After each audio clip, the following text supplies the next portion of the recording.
안녕하십니까, 이태윤입니다. 만약 여러분에게 이 미국의 억만장자 대통령이 매일 아침 반드시 하는 일이 하나 있다고 말한다면 어떨까요? 그리고 그는 그 일을 누구의 도움도 받지 않고 스스로 한다고 합니다.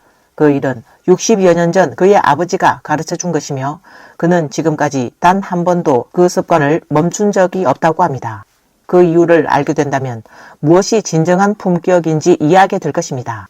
미국 버지니아주의 한 유명 보수 정치인이 올린 이 글은 조회수 530만 회 이상, 좋아요 4만 개 이상을 기록했습니다. 그녀가 들려준 이야기는 도널드 트럼프의 신발과 관련된 일화였습니다. 같은 시기에 석근병의 신발과 관련된 이야기도 두 차례나 사람들 사이에서 큰 화제가 되었습니다. 트럼프와 석근병이 관련된 이 사진들과 영상들은 우연히도 매우 선명한 대비를 만들어냈습니다. 이는 단순한 개인적 차이를 넘어 미국 현직 대통령과 중공 지도자 사이의 근본적인 차이를 보여줍니다. 그리고 무엇보다도 이러한 대비는 공산당의 이론이 현실 앞에서 무너질 수밖에 없다는 점도 보여줍니다. 바로 이것은 사실은 어떤 말보다도 더 강력하다라는 것입니다. 오늘 제가 이해하지 못하는 것이 하나 있습니다. 왜 억만장자인 트럼프가 여전히 이런 일을 직접 하는 걸까요? 미셸 맥스웰은 미국 버지니아주에서 잘 알려진 보수 성향 정치인으로 미국 헌법 제1, 2 수정안을 적극적으로 옹호하는 인물입니다. 동시에 작가로도 활동하고 있습니다. 최근 그녀는 X 플랫폼에 트럼프에 관한 한 가지 이야기를 공유했습니다. 500만 회 이상 조회된 이 긴 글에는 트럼프 대통령의 사진 몇 장과 함께 올라왔습니다. 그리고 그 글에서 가장 눈길을 끈 것은 트럼프가 신고 있는 반짝이 구두였습니다. 맥스웰은 만약 내가 여러분에게 이 미국의 억만장자 대통령이 매일 아침 반드시 하는 일이 하나 있다고 말한다면 어떨까요? 그는 그 일을 누구의 도움도 받지 않고 직접 합니다. 그 습관은 60여 년 전 그의 아버지가 가르쳐 준 것이며 그는 지금까지도 단 한 번도 멈춘 적이 없습니다. 그리고 그 이유를 알게 된다면 무엇이 진정한 품격인지 이해하게 될 것입니다. 라고 말했습니다. 그렇다면 그가 매일 하는 일은 무엇일까요? 맥스웰에 따르면 트럼프는 매일 아침 직접 자신의 구두를 닦습니다. 그리고 그 습관은 지난 60여 년 동안 단 하루도 빠짐없이 이어져 왔다고 합니다.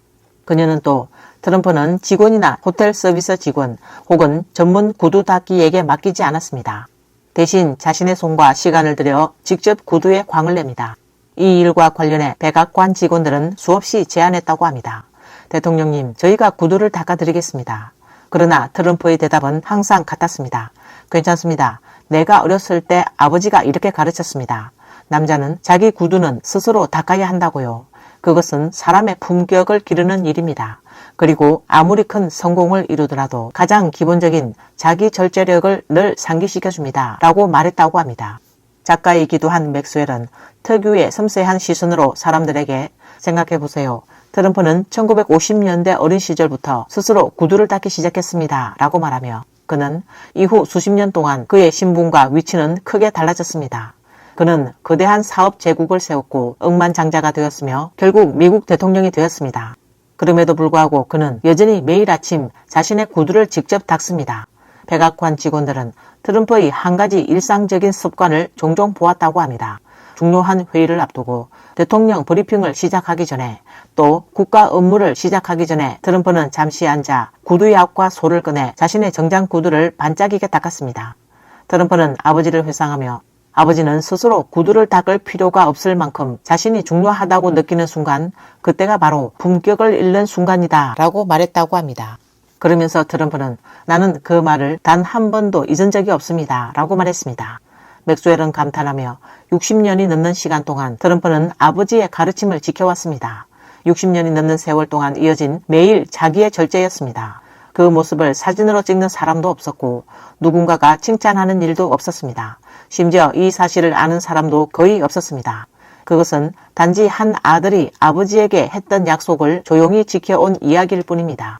트럼프는 나는 절대 이 일을 내 손으로 할 필요가 없을 만큼 내가 대단하다고 생각하지 않을 것입니다. 라고 말했습니다. 약 20일 전 석근병의 한 사진이 다시 사람들의 관심을 끌었습니다. 이 사진은 2014년 석근병 부부가 인도를 방문했을 때 촬영된 것으로 알려졌습니다.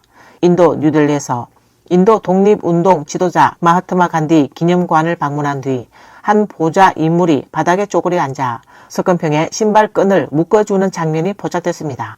그 옆에는 석은평 부인 평여원이 서 있었습니다. 사진 속에서 그 보좌 인물은 오른쪽으로 열린 양복 안쪽에 권총을 휴대한 모습이 보였습니다. 이는 그가 석은평의 경호원임을 보여줍니다. 사진 속 석은평은 미소를 짓고 있었고 전혀 불편해 보이지 않았습니다. 당시 석은평 나이는 61세였습니다.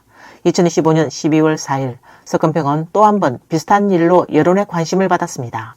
당시 그는 북경에서 프랑스 대통령 에마뉘엘 마크롱 부부를 맞이하고 있었습니다.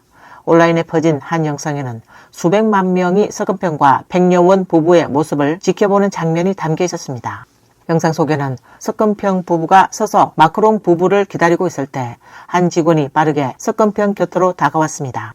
그리고 2014년과 마찬가지로 석은평의 다리 아래로 몸을 숙여 신발을 정리해주는 듯한 행동을 했습니다. 뒤에서 보이는 휑한 정수리로 보아 이 직원 역시 적지 않은 나이로 보였습니다.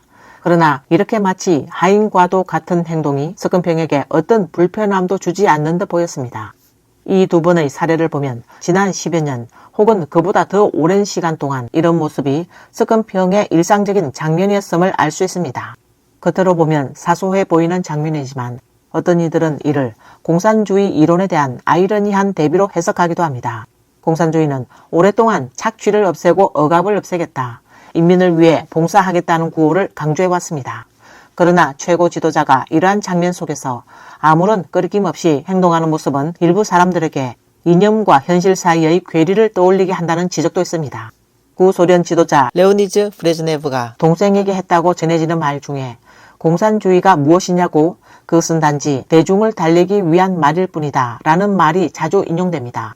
또 1991년 러시아 작가 알렉산드르 솔제니츠는 부패한 지배계층 수백만 명의 당원과 국가 관료들은 자신들이 차지한 특권을 결코 스스로 내려놓지 않는다. 수십 년 동안 그들은 뻔뻔하게 권력을 이용해 특권과 부를 누려왔다 라고 말한 바 있습니다. 많은 사람들은 특권을 가진 집단은 권력을 쉽게 내려놓지 않지만 깨어난 시민들의 선택은 결국 역사를 바꾸게 된다고 말합니다. 실제로 1991년 오랜 세월 권위주의 체제로 유지되던 소련 공산당 체제는 결국 시민들의 변화 요구 속에서 역사 속으로 사라졌습니다. 최근 일본의 전 방위 대신 모리모토 사토시의 발언이 온라인에서 큰 관심을 끌고 있습니다. 그는 최근 중공이 공식적으로 조사 중이라고 발표한 군 지도자 장우엽을 언급했습니다. 논란의 핵심은 모리모토가 언급한 한 대목입니다. 그는 2014년 중공 제20기 삼중전해 이후 석은평이 대만에 대한 무력 공격을 고려했지만 장우엽, 부주석 등 일부 인사들이 이를 저지했다고 말했습니다. 모리모토가 언급한 두 번째 가능성은 올해 왕호영이 대만 정책회의에서 했던 발언을 떠올리게 합니다. 과거 대만의 장경국 총통도 중공의 전략과 방식에 대해 대만 사회와 국제사회에 경고한 바 있습니다. 수십 년의 경험에서 나온 그의 경고는 오늘날 상황에서도 여전히 중요한 의미를 지닌다는 평가가 있습니다. 일본 전 방위 대신 모리모토 사토시는 대만 매체 자유15와의 인터뷰에서 장우엽의 낙마 이후 석은평이 대만을 무력 통일할 가능성이 커졌느냐라는 질문에 두 가지 가능성을 제시했습니다. 첫 번째는 이번 고위 인사숙청을 통해 반석은평 세력이 크게 약화되면서 석은평의 군 통제권이 더욱 강화될 가능성입니다. 이 경우 석은평의 권력이 확대되어 군사행동을 선택하기가 더 쉬워질 수 있다는 분석입니다. 두 번째는 군사 공격이 아닌 정치, 경제, 정보전 등 다양한 수단을 활용해 통일 목표를 추구하는 방식입니다. 이 시나리오는 2028년 대만 총통 선거가 중요한 분기점이 될 수 있다고 그는 설명했습니다. 특히 주목받은 부분은 모리모토가 온라인에 유출된 장우엽 관련 문건을 분석한 대목입니다. 그는 문건의 진위를 완전히 확인할 수는 없지만 약 80% 정도는 실제 상황에 근접한 것으로 보인다고 평가했습니다. 그 문건에 따르면 2014년 삼중전해 이후 석은평이 대만 공격을 고려했지만 장우엽, 부주석 등 일부 인사들의 반대로 계획이 실행되지 않았다고 합니다. 이 점이 특히 주목받는 이유는 미국 정보 관계자들이 석은평이 인민해방군에 2027년까지 전쟁 준비를 완료하라고 지시했다고 밝힌 바 있기 때문입니다. 그러나 해당 문건이 사실이라면 석은평은 그보다 훨씬 이전부터 무력 침공을 검토하고 있었던 것이 됩니다. 모리모토는 또 다른 측면으로 정보전 문제를 언급했습니다. 그는 일본 전문가들 사이에서 지금까지는 중국이 대만을 군사적으로 공격할 경우 막대한 비용과 실패 위험을 감수해야 하기 때문에 무력 통일이 최우선 선택이 아닐 것이라는 분석이 일반적이었다고 설명했습니다. 대신 정치적 분열, 군사적 침투, 정보전 등을 통해 전쟁 없이 대만 체제를 약화시키는 전략이 더 현실적이라는 견해가 많았습니다. 이 경우 미국이나 다른 국가들이 직접 개입하기도 어렵기 때문에 중공에게 더 효율적인 통일 방식이 될 수도 있다는 분석입니다. 하지만 모리모토는 만약 해당 문건이 사실이라면 중공이 무력 통일을 피하려 할 것이라는 기존 판단은 잘못되었을 수 있다라고 지적했습니다. 그는 석건평은 분명 무력 통일을 고려한 적이 있으며 그 의지가 지금도 변하지 않았을 가능성이 있다고 말했습니다. 모리모토는 현재의 상황에 대해 중공이 한편으로는 군사적 압박을 강화하면서 한편으로는 전면전 없이 정치적 목표를 달성하려 할 가능성을 경고했습니다. 한편 인터넷에서는 모리모토가 언급한 장우엽 등이 석건평의 2024년 대만 공격 계획을 막았다는 주장에 대해 다양한 의견이 나오고 있습니다. 그러나 일본의 전 방위 대신이라는 그의 위치 때문에 이 발언은 가볍게 넘길 수 없다는 평가도 있습니다. 특히 미국군은 오래전부터 2027년을 중공군의 전쟁 준비 완료 시점으로 보고 있습니다. 모리모토 사토시가 언급한 두 번째 가능성은 정치적 분열, 군사적 침투, 정보전 등을 통해 전쟁 없이 대만 체제를 흔드는 방식입니다. 이 경우 미국이나 다른 국가들이 직접 개입하기도 어렵기 때문에 중공에게는 더 효율적인 통일 전략이 될 수도 있다는 분석입니다.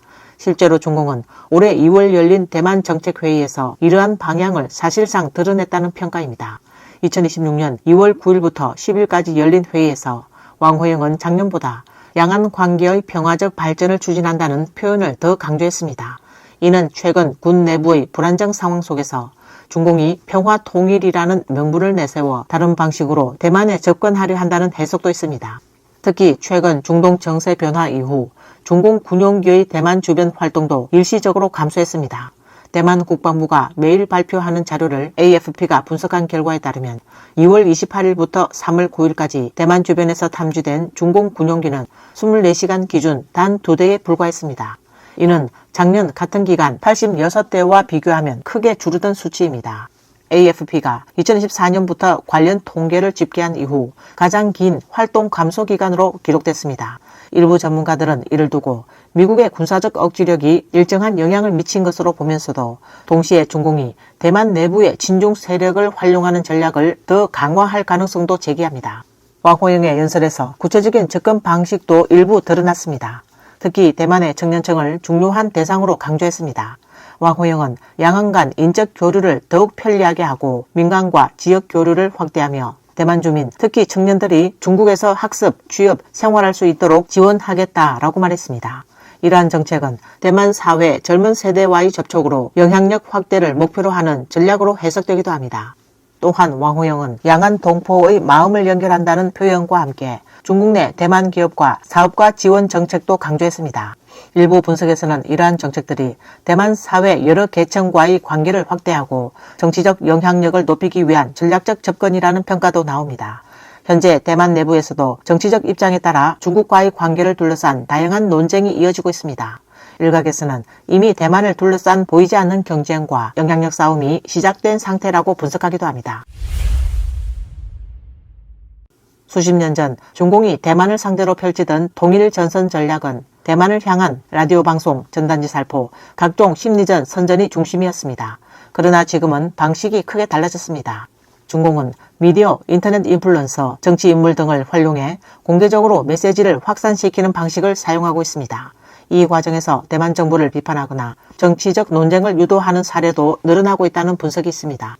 중국과 오랜 세월 정치적으로 대치해온 대만의 장경국 총통은 이러한 전략에 대해 여러 차례 경고한 바 있습니다. 1982년 10월 장경국 총통은 미국 잡지 뉴스위크와의 인터뷰에서 일국 양제 문제에 대해 다음과 같이 말했습니다. 그는 중공이 약속을 지키지 않을 가능성을 지적하며 대만이 통일 이후에도 독자적인 사회 경제 체제를 유지할 수 있을 것이라는 기대는 현실적이지 않을 수 있다고 말했습니다. 또한 그는 중국 본토에서는 정치적 자유가 제한된 상황인데 대만에서는 자유가 보장될 것이라고 기대하는 것은 지나치게 낙관적인 생각일 수 있다라고 지적했습니다. 이어 1984년 5월 20일 장경국 총통은 다시 한번 일국 양제에 대해 입장을 밝혔습니다.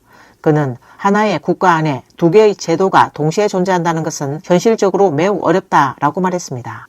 또한 이는 대만을 설득하기 위한 정치적 제안일 수 있으며 대만은 이에 대해 신중해야 한다고 강조했습니다. 장경국 총통은 마지막으로 중화민국 대만 정부의 정책은 변하지 않을 것입니다. 우리는 중공에 대해 굴복하지도 타협하지도 않을 것입니다.